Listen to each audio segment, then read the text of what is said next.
The Borg creatures in that Star Trek episode warned that resistance is futile. I'd add it's also just exhausting. My usual do-it-myself way of doing things, a mix of resentment, grief, and despair, wore me out today, so I do the most spiritual thing I can think of. I take a nap. I lie down and my eyes grow heavy, my breathing slows, and then I realize I'm doing it again. My mind has returned to trying to sweet-talk God into letting me drift right from a nap and into eternity, to just let me die. Mind you, this is not new behavior. Since I was a child, with Dad having just about beat the spit out of me again, when the sting of the welts would cool and I could unwind my curled body, I'd lay straight like an arrow, cross my hands over my little bird chest, right hand over left like Grandpa in his casket. And then I would ask God to simply, please, let me die. It seemed reasonable enough. They told us in church that God literally breathed the breath of life into us, so it made sense to me that he could just stop. So I asked him to do just that. So I laid there, perfectly still. Moments passed, minutes dragged on. As I lay there, perfectly still, in coffin position ready, breathing only through my nose, like an actor playing dead in Gunsmoke.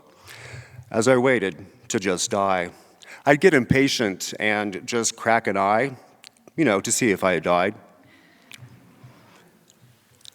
As if that weren't obvious enough, I would see my 8-track tape player, the fish tank,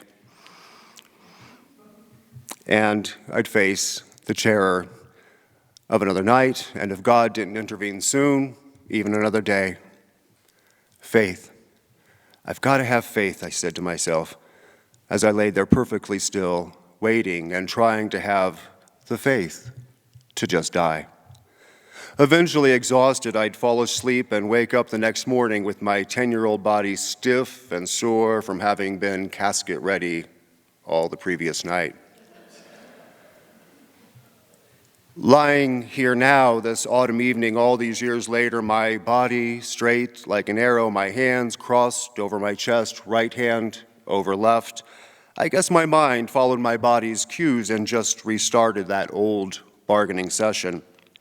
Then, in a lightless flash, the space and energy and silence of the room suddenly contracted and expanded just as quickly. I sensed this as the presence of God. Then, you know how you can just tell, you just know that someone on the other end of the phone just rolled their eyes, even though you obviously can't see them? That's exactly the feeling I had. I squint my eyes open, just in time to see the figure turn its back to leave the bedroom. From behind, at least, God looked just like my Aunt Charlotte, my adopted Aunt Charlotte. Incredible and impossible. Charlotte is nearly 2,000 miles away. I snap my eyes shut when the figure speaks. When you're done dying, there's potatoes in the kitchen that need peeling. It was Charlotte. Look here, she said as she headed back into the kitchen. I got pots on the stove boiling, pie dough to roll out, a roast in the oven, and you being a ham in the bedroom. The Bible says it is appointed to a man once to die. Just once, kiddo, not once a day. Now come on and help me with these vegetables. Dumbfounded, I follow Charlotte into the kitchen. I wish I could say I'd ever done the kind of drugs that I could blame this trip on. Sue's not here, she said, so you ain't got to put on gloves, she said, and she just laughed, and I just love her laughter. Just scrub your hands, grab that apron, and let's go. I set to washing and peeling the potatoes. I was saucer-eyed in disbelief, but doing as I was told, which is exactly what you do when Charlotte Franklin tells you to do something. It doesn't matter how she got in. Before I could begin to even ask why, how, anything at all, Charlotte asked, "So what is all this wanting to die anyway? What's going on, son?" Well, you know, my best friend here died back in September, I reminded her. That beautiful horse, she asked. Yes, Sundance. He was my best friend, my only friend here. I know how much you loved him, sweetheart. I know how lonesome you all get out there with no friends or family there. And his dying can't help but stir up old grief too. But honey, we all miss our loved ones that aren't here. And you have to remember that those loved ones are manifestations of love. Pitchers that hold the water. Beautiful, precious pitchers. But they're not the water, honey. Don't get attached to the pitcher. I know you're right, I said. It just hurts. It hurts like nothing in a long, long time. I know, honey, I do know. What else is going on?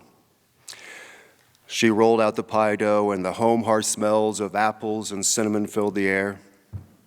Well, you know, the situation at Toxic Cottage, where I worked for far too long, I continued. Where? She asked incredulously. Toxic Cottage, I said. That is not the name of the place you worked, I am quite sure.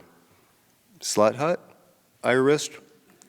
Watch your language. How would you like to not have to beg for death? She asked, arching an eyebrow and growing comically serious.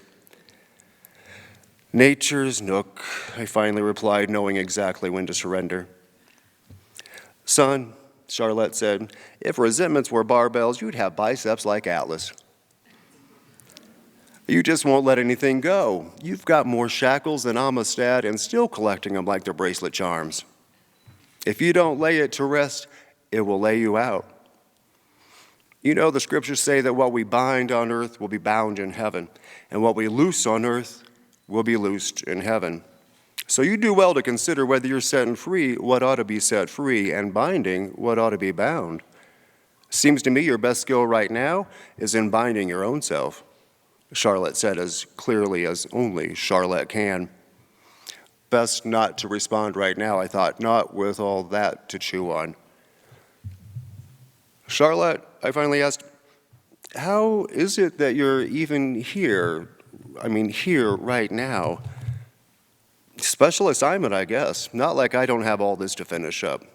But I guess the good Lord needed somebody to move the needle out of that groove you've been stuck in. I ain't sure, but miracles don't sometimes happen just as a result of the Lord's simple and profound irritation with us, she said and shook her head laughing. Well, couldn't you have just called, I asked? It would have been a lot less dramatic.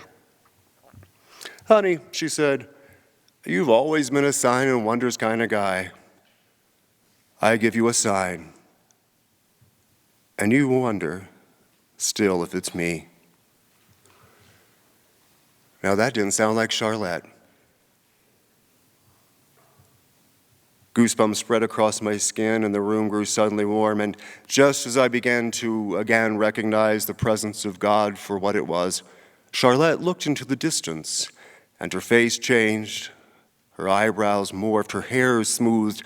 Charlotte transformed in a mere matter of seconds into her sister, Sue, who gives me my definition for mother. And Sue looked directly into my eyes and said, you know, if I could just lay my hand right on your chest, right over your heart, and take away all the pain, you know that I would. Yes, I know, I said, crying now. And Sue took her open palm from my chest and took my hand in hers, and together we walked as the fear and pain were displaced by a mother's love and the heart of God.